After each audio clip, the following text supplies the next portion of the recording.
de compuestos inorgánicos. De compuestos inorgánicos.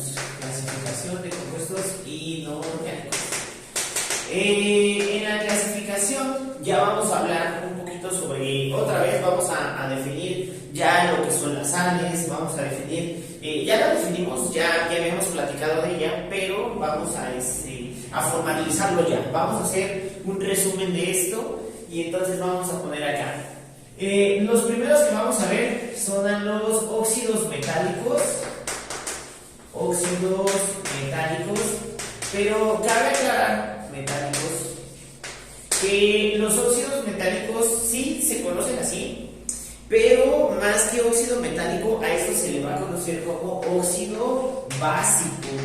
Óxido básico. En tu examen, muy común, siempre te van a poner la pregunta que dice: elige la opción en la que haya puros compuestos, puros óxidos básicos.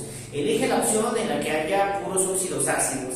Elige la opción donde haya sales. Entonces es importantísimo recordar que los óxidos metálicos es lo mismo que un óxido básico, ¿sale? Y entonces ya sabemos que se forma con la unión de metal y oxígeno. Ejemplos, pues todos los óxidos que tú quieras: óxido de litio, óxido de calcio, la famosa cal, ¿no? Óxido de calcio. Ya sabemos darle la nomenclatura entonces. Y tenemos los óxidos de hierro. Ya sabemos que el hierro tiene dos estados de oxidación, o los más comunes son dos: el óxido férrico y el óxido ferroso, el feo y el más feo. ¿Qué otros ejemplos podríamos poner? El óxido de aluminio, ¿no? Entre muchos otros. Entonces todo lo que sea metal más oxígeno se le considera como un óxido básico o un óxido metálico. Después de los óxidos metálicos tenemos los óxidos ácidos. Y los óxidos, antes de óxidos ácidos vamos a poner óxidos no metálicos. No metálicos, porque si tenemos metales, tenemos no metales también. Los óxidos no metálicos, pero estos reciben dos nombres adicionales, que pueden ser los óxidos ácidos o los también llamados anhídridos. ¿Sale? Se le conoce de las dos maneras, de las tres más bien. Puede ser óxido no metálico, óxido ácido o anhídrido. El más común que te pongan, o el más común que te pongan en el examen, siempre va a ser, elige la opción que tenga un óxido ácido. Entonces hay que recordar que los óxidos ácidos son óxidos con no metal, y pues, los óxidos básicos son óxidos con metal. Entonces aquí la unión sería no metal, o en presencia de oxígeno nos va a formar los anhídridos o los óxidos no metálicos o los óxidos ácidos. Ejemplos, aquí vamos a tener los óxidos de azufre, el SO3, el SO2, los óxidos de nitrógeno, NO2, NO, los óxidos de carbono, el famoso CO2 y el famoso CO. Grandes contaminantes en la atmósfera, también lo vamos a ver en el tema de aire. La mayor parte son contaminantes atmosféricos. ¿Qué otro podemos poner? Los óxidos de cloro, sí, ¿no? Los óxidos de cloro, entre muchos otros. Todos los que sean no metal con oxígeno son llamados óxidos ácidos o también anhídridos, cualquiera de los dos. Los ácidos ya los habíamos presentado, los vimos la clase pasada en parte de la nomenclatura. Entonces, en ácidos hay que recordar que tenemos dos tipos: los ácidos y los oxiácidos.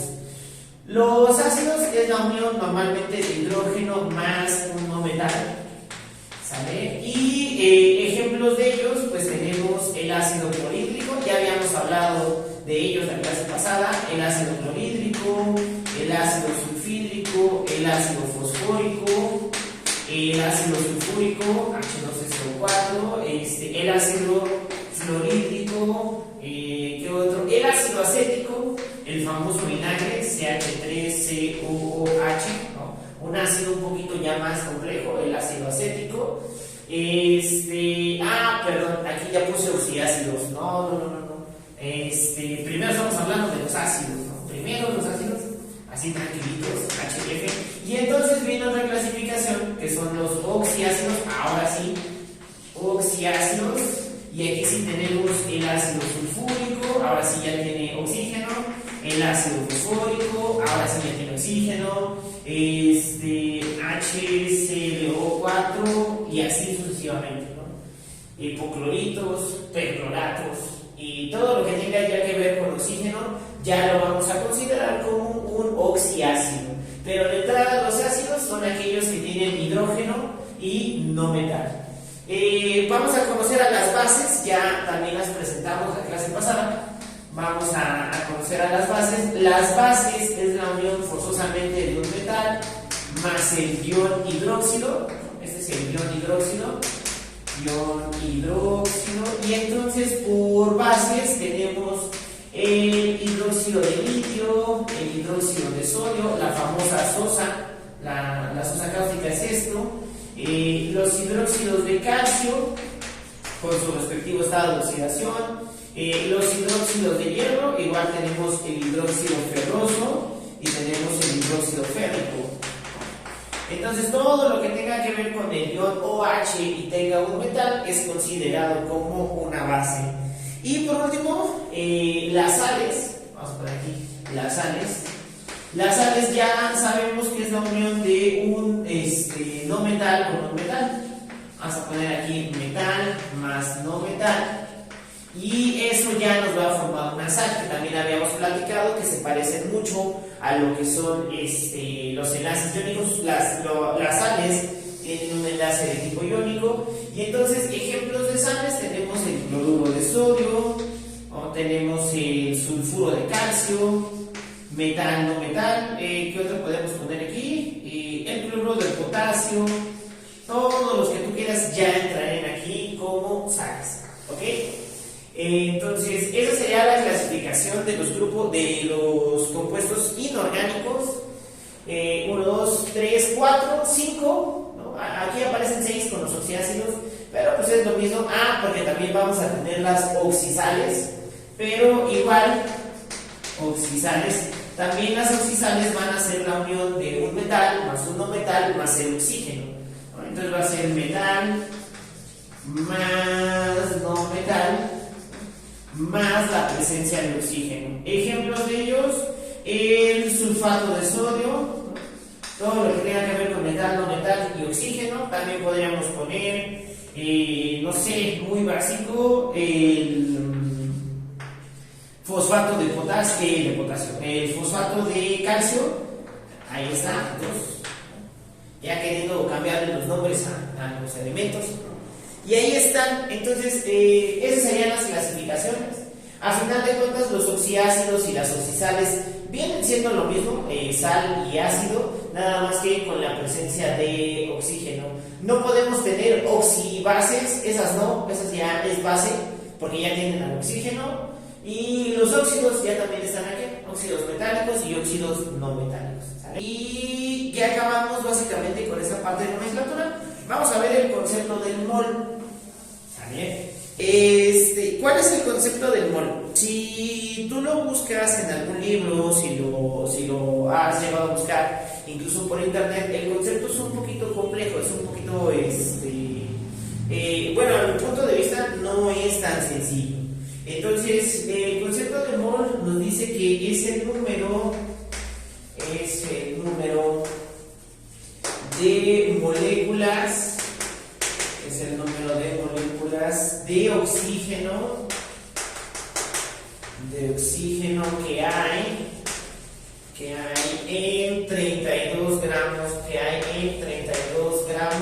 de oxígeno. Así de feo está la primera definición. También lo definen, hay otra definición que se apoya pero con el carbono, es el número de moléculas presentes, presentes en 12 gramos de carbono 12, ¿no?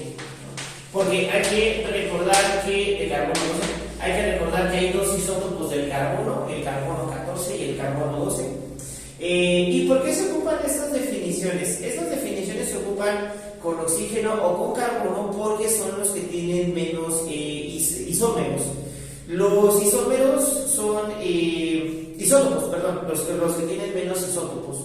Los isótopos son mismo elemento pero con distinta masa atómica, ¿sale? Entonces vamos a poner aquí la definición de isótopo. Entonces un isótopo es en química, al menos es el mismo elemento, pero con distinta masa atómica,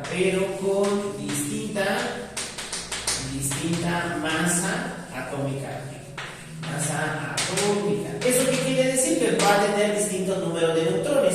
Lo único que va a modificar la masa atómica en un elemento va a ser el número de neutrones. Y entonces tenemos al carbono 12 y tenemos al carbono 14, ¿no? Entonces, estas definiciones se apoyan en elementos que no tengan tantos isótopos. Por eso vienen las definiciones apoyadas con oxígeno o apoyadas con carbono. Pero estas definiciones no nos dicen nada, realmente no explican mucho. En sí, el mol va a medir, vamos a poner aquí, mide cantidad de sustancia. De hecho, en física, una de las unidades fundamentales es el mol, y te lo definen así: mide cantidad de sustancia. En sí, mide cantidad de materia, porque sustancia al final del día viene siendo materia. El mol es una unidad que mide materia. Pero en vez de medirla en kilogramo o en gramo como lo hacemos en la física, aquí se le puso las unidades de mol, porque el mol va a depender mucho de la materia en la que estemos hablando. No es lo mismo tener un mol de carbono a tener un mol de oxígeno, por eso se le llama cantidad de sustancia, porque va cambiando de especie a especie, ¿sale? Pero al final del día, va a medir cantidad de materia. Aquí deberíamos decir mide cantidad de materia, pero cuando decimos cantidad de materia estamos generalizando toda la materia. No, esta va a ser específica para cada especie, ¿sale? Pero pues al final de cuentas mide materia. Por definición, en una mol de lo que tú quieras debe de haber 6.022 por 10 a la 23, ¿sale? Pero aquí vamos a ser muy específicos. Si yo tengo una mol de algún elemento, entonces voy a tener 6.022 por 10 a la 23 átomos de ese elemento, ¿sale? Átomos. Recordemos que los elementos son átomos iguales que están juntitos. Entonces, en una mol del elemento que tú quieras, y eso sí va a ser un estándar, hay 6.022 por 10 a la 23 átomos. Van a ver esa cantidad de pelotitas unidas en el elemento que tú quieras. Pero si hablamos de una mol de un compuesto, ya no vamos a hablar de átomos, ahora vamos a hablar de moléculas. En una mol de cualquier compuesto, ya sabemos que los compuestos es la unión de varios átomos que pierden sus propiedades. Entonces, en una mol de compuesto van a haber 6.022 por 10 a la 23 moléculas. Esto es un estándar. ¿Y por qué van a ser moléculas? Porque recordemos que la parte más pequeña de un compuesto es la molécula. Y vienen otras, por ejemplo, en una mol de electrón, en una mol también podemos encontrar electrones, partículas, lo que tú quieras. Pero aquí lo importante, lo que más vamos a manejar es elemento, átomos, compuesto, moléculas. Y a este número, que es un estándar, se le conoce como el número de Avogadro. Entonces, número de Avogadro. Entonces, una mol va a ser cantidad de sustancia.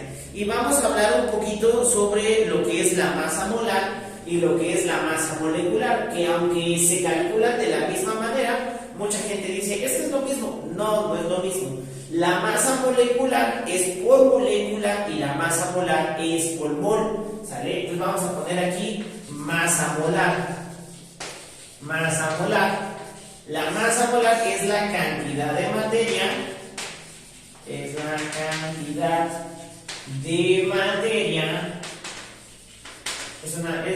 materia en una mol de sustancia. Y entonces es aquí donde toda la masa que hemos calculado de los protones, de los átomos, se medían en unidad de masa atómica, la famosa UMA. La UMA tiene una definición especial, pero no la vimos aquí porque no es tema de curso y no se ocupó tanto, de hecho no se ha ocupado el concepto de UMA, pero hay un concepto importante que es el concepto de UMA, unidad de masa atómica. Aquí vamos a decir que la masa molar entonces es la cantidad de materia en una mol de sustancia. Ahorita la voy a calcular, vamos a poner masa molar para elementos, aquí elementos. Todas las masas atómicas que vamos a tener en la tabla periódica las podemos transformar en masas molares. ¿Cómo? Pues diciendo que en una mol de algún elemento, por ejemplo de sodio, en una mol de sodio van a haber 23 gramos de sodio, ¿no? Aquí ya estamos poniendo nosotros el concepto de mol y si te das cuenta cuando son elementos, la masa molar de un elemento, del átomo, del elemento que tú quieras, pues es su masa molar, al final su masa atómica, no hay ningún problema. Cuando hablamos de elementos, una mol del elemento va a tener esa masa atómica, ¿sale? Por ejemplo, una mol de hierro, ¿no? Una mol de hierro, pues va a tener 56 gramos de hierro, no hay ningún problema ahí, ¿sale? En la masa molar. En donde vamos a tener un poquito de problemas, y de hecho problemas entre comillas, porque no hay problemas, es cuando ya tenemos compuestos. Masa molar para compuestos. Esto es lo mismo también, esto es lo mismo para compuestos. La gente en vez de llamarla masa molar también lo llaman peso molecular, o sea, ya ocupan muchas cosas muy feas. Para empezar, masa molar y masa molecular no es lo mismo, se calculan igual, pero no es lo mismo. La masa molar es por mol y la masa molecular es por molécula de compuesto. Entonces, primera diferencia importante. A grandes rasgos parece no ser importante diferenciar, pero es muy importante diferenciarlo. Y luego le ponen peso. Peso no puede ser porque peso es una fuerza y ya lo has de estar viendo en física, ya lo viste en física, que peso es masa por gravedad. Entonces no se le puede llamar tampoco peso molecular o peso molar porque no estamos calculando fuerza, estamos calculando masa. Entonces masa molar para compuestos. Paso número 1, contar cuántos átomos de cada elemento hay en la molécula. Contar cuántos átomos de cada elemento. Contar cuántos átomos de cada elemento hay en la molécula. Paso número 1. Paso número 2. Hay que multiplicar la cantidad de átomos. Multiplicar la cantidad de átomos por la masa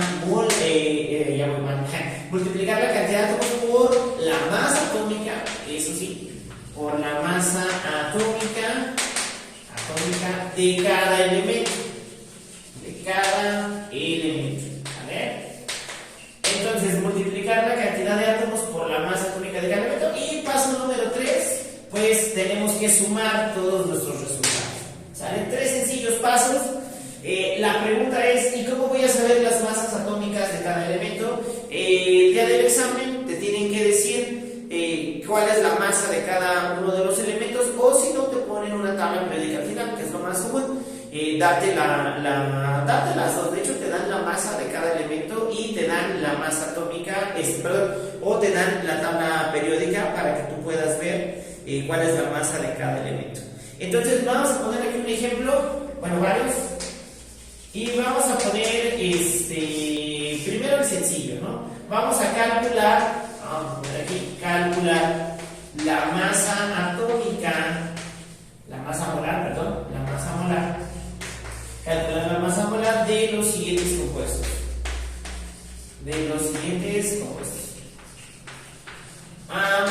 Vamos a calcular la masa molar del agua. Vamos a calcular la masa molar del ácido sulfúrico, H2SO4.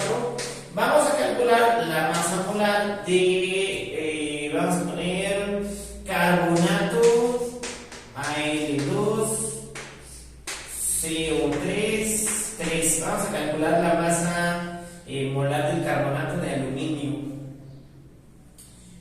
Ajá, sí, carbonato. Y ya. Vamos a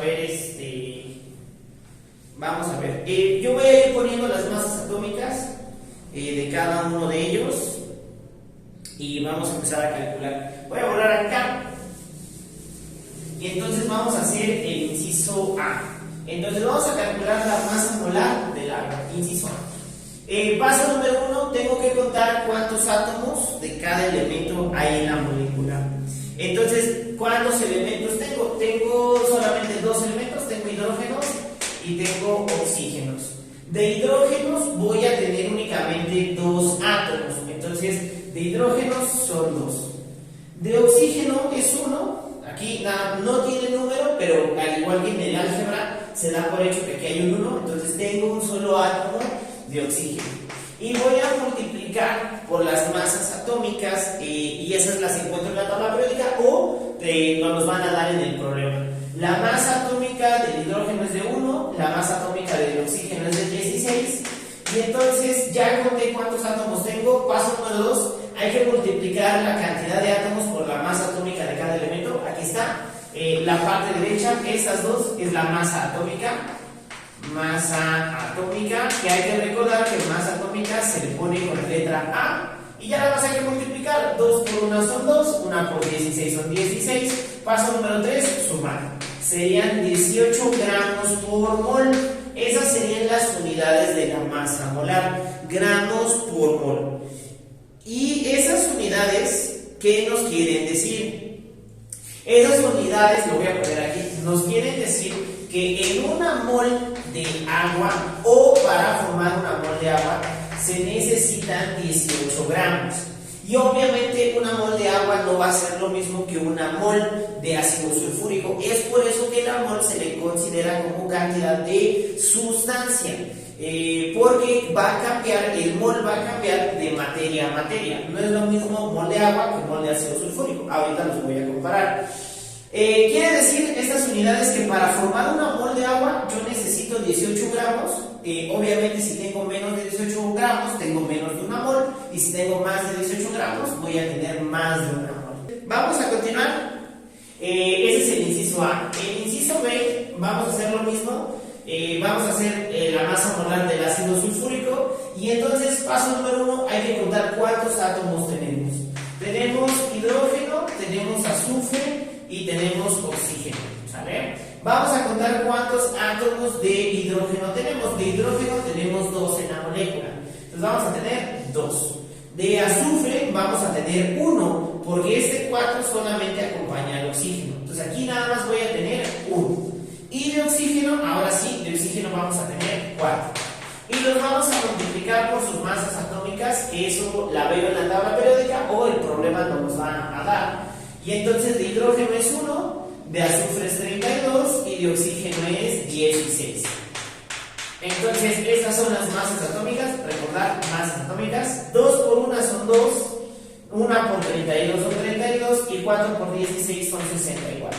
Sumamos, son 4, 5, 6, 7, 8, aquí son 8, y 6 y 3, aquí son 9. Entonces serían 98 gramos por mol.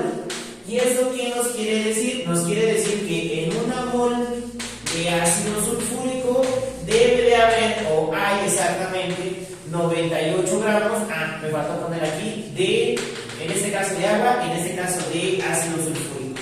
Hay que ser específicos, y entonces va de nuevo. El mol es cantidad de sustancia, mide cantidad de sustancia. A final de cuentas estamos calculando materia, pero esa cantidad de materia no es un estándar como decir kilogramo, como decir gramo, que a final del día si nosotros contamos un kilo, es un kilo de materia, pero aquí no, aquí la mol, ¿sale? Va a cambiar de molécula a molécula, ¿sale? Vamos a hacer acá el inciso C. Y vamos a calcular cuál es la masa molar del carbonato de aluminio. CO3, déjame escribirlo bien, CO3, 3, ¿no? Ahora tenemos ya un compuesto que tiene un paréntesis y al igual que en las matemáticas, ese paréntesis va a entrar a multiplicar, el número que está afuera va a entrar a multiplicar lo que esté dentro del paréntesis, al igual que en las matemáticas, producto distributivo. Entonces, paso número 1, contar cuántos átomos de cada elemento hay. Tengo aluminio, tengo carbono y tengo oxígeno. ¿Y cómo se van a contar? De aluminio solamente tengo estas dos, ¿Sale? Ahí tengo 2 de aluminio, entonces serían 2 de aluminio. De carbono ya no voy a tener solo 1, porque este 3 va a entrar a multiplicar a los elementos que están dentro del paréntesis y solo lo que esté dentro del paréntesis. Este 3 no alcanza el 2, aparte de que el 2 está fuera del paréntesis, no lo va a alcanzar, entonces ese 3 no lo va a multiplicar, nada más va a multiplicar a lo que esté dentro del paréntesis. 3 por 1 me van a dar 3 y 3 por 3 me van a dar 9 de oxígeno. Ya conté cuántos átomos hay, ahora los vamos a multiplicar por la masa atómica de cada elemento.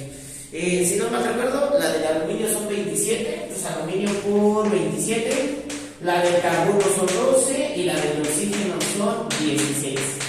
Y entonces vamos a multiplicar, 2 por 27 son 54, 3 por 12 son 36 y 9 por 16 son 54, 5, 144. Ahí está. Sí, ahí está. Entonces ya multiplicamos. Paso número 2, multiplicar la cantidad de átomos por la masa atómica de cada elemento. Y paso número 3, vamos a sumar. 4 y 6 son 10 y 4 son 14, llevamos una. 5 y 3 son 8 y 4 son 12 y una son 13, llevamos una. Y serían 234. 234 gramos por mol, ¿sale? ¿Y qué nos quiere decir? Nos quiere decir que en una mol de carbonato de aluminio, CO3, hay exactamente, o debe de haber exactamente 234 gramos de carbonato de aluminio. De CaN2, CO3, 3. Y ahora sí, vamos a convertir de gramos a mol y de mol a gramos. Normalmente voy a regresar tantito acá. Normalmente la conversión de gramos a mol y de mol a gramos se hace con un paréntesis. Pero a mí no me gusta mucho. De hecho, a mí me gusta más aplicar regla de 3, que también se puede con una regla de 3. O hay una formulita que también se desarrolló, alguien la desarrolló y pues se planteó para enseñar, ¿no? Entonces vamos a poner aquí como título conversión de gramos a mol, conversión de gramos a mol y viceversa. Entonces vamos a convertir de gramos a mol y de mol a gramos, ¿no? Es lo mismo, y viceversa. ¿Cómo lo vamos a hacer? La mayoría de los profesores o la mayoría que enseñan esto lo hacen por medio de un paréntesis. Sí se puede. También a mí me gusta aplicar una regla de 3, de forma directa. Aparte, la gente no sé por qué odia las reglas de 3. Mucha gente dice, no, por regla de 3 no sé qué tiene contra la regla de 3, es poderosísima. Y hay otra ecuación que es la siguiente: el número de moles es igual a una masa dada entre la masa molar. También se puede hacer por ecuación, donde N es el número de moles, M es una masa que nos dan, vamos a ponerle masa dada, esa tiene que estar forzosamente en gramos, y MM es la masa molar. Entonces, masa molar la voy a enseñar, esa tiene que tener unidades de gramos mol. La voy a enseñar de las 3 maneras para que tú puedas escoger una y con esa puedas resolver toda la vida, porque llegan al mismo resultado, es lo mismo, es el mismo concepto. No hay problema si lo hacemos de otra manera. Entonces vamos a poner aquí ejemplo. Lo que sí es que en los 3 casos de hacer la conversión, siempre tenemos que calcular la masa molar. Siempre se tiene que calcular masa molar. Entonces vamos a poner aquí cuántos gramos, vamos a poner aquí cuántos moles, cuántos moles hay en 58 gramos de, vamos a poner algo sencillo, no sé, hidróxido de sodio, NaOH. ¿Cuántos moles hay en 58 gramos de hidróxido de sodio? Lo que siempre tenemos que calcular entonces es la masa molar. Esa sí o sí se tiene que calcular. Entonces, masa molar de hidróxido de sodio, que sabemos, paso número 1, vamos a contar cuántos átomos hay en la molécula. Tenemos sodio, tenemos oxígeno, tenemos hidrógeno. De los tres vamos a tener uno y los vamos a multiplicar por sus masas atómicas. La del sodio es 23, la del oxígeno es 16 y la del hidrógeno es 1. Entonces 1 por 23 son 23, 1 por 16 son 16 y 1 por 1 es 1. Lo voy a sumar y esto nos va a dar 10, 2, 3 y una que llevamos 4. Entonces son 40 gramos por mol. ¿Vale? ¿Y qué nos quiere decir esto? Nos quiere decir que en una mol de hidróxido de sodio hay exactamente 40 gramos. Y esto es lo que voy a ocupar para mis tres conversiones. Este es mi factor de conversión. La masa molar al final del día es mi factor de conversión. Entonces vamos a hacerlo por el método del paréntesis. Paréntesis. Por el método del paréntesis tengo que poner primero el dato que me dan. Son 58 gramos. Voy a abrir un paréntesis y voy a ponerle una línea en medio. Como yo tengo gramos aquí, yo tengo que poner gramos abajo. Aquí va a ir la masa molar. Entonces, si gramos está aquí, yo lo tengo que poner abajo. Si moles estuviera aquí, el mol lo tengo que poner abajo. El que me den aquí, lo tengo que poner abajo. Eso también sirve para factores de conversión en física. El que me den aquí, lo tengo que poner abajo. Entonces, yo sé que en una mol de hidróxido de sodio debe de haber 40 gramos. Y entonces, gramo con gramo se van a cancelar, ese es el objetivo, se cancelan y vamos a multiplicar 58 por 1 y dividirlo entre 40. 58 por 1 son 58, lo voy a dividir entre 40 y eso ya me va a quedar en mol de hidróxido de sodio. Vamos a hacer la división, voy a hacer un poquito de trampa para no tardarnos mucho. Ya me tardé más yo sacando la calculadora. No la encuentro. No, pues ya la hubiera hecho a mano. Aquí está. 58 entre 40, 58 entre 40 nos da 1.45. Entonces esto va a ser igual a 1.45 mol de hidróxido de sodio. Ahora la pregunta ¿es correcto nuestro resultado? Pues sí, porque en una mol se necesitan 40 gramos. A mí me están dando 58 gramos, entonces es normal que nos salga más de una mol. Entonces el resultado es correcto. Ese es por el método del paréntesis. Vamos a aplicar una regla de 3. Vamos a poner aquí regla de 3. Y en la regla de 3 voy a poner la masa molar. Voy a poner mi factor de conversión, que es el que yo calculé aquí. Que en una mol, aquí vamos a poner en una mol de hidróxido de sodio deben de haber 40 gramos de hidróxido de sodio. Y entonces la pregunta es, a mí me dan 58 gramos, voy a acomodar esos gramos abajo de gramos. Mol, mol, gramos, gramos. La pregunta es, ¿cuántos moles hay en 58 gramos? Y es una regla de 3 directa. Multiplicamos primero en diagonal y dividimos entre el tercer valor. Entonces X sería 58 gramos multiplicada por una mol de hidróxido de sodio y eso dividido entre 40 gramos. Gramo con gramo se van, 58 por 1 es 58 entre 40, llegamos al mismo valor de 1.45 mol de hidróxido de sodio. ¿Vale? Ahí está entonces por paréntesis y ahí está por regla de 3. Ok, entonces vamos a poner el último método que es con la formulita. Entonces vamos a poner aquí por fórmula, por formulita. Fíjate que la fórmula me pregunta, bueno, ya me está dando directa, ¿cuántos moles hay si tengo 58 gramos y la masa molar del compuesto es de 40 gramos por mol? 40 gramos por mol. Ya tengo todos mis datos, ya nada más voy a sustituir en mi formulita. Entonces, el número de moles es igual a la masa que me dan, 58 gramos, entre 40 gramos por mol.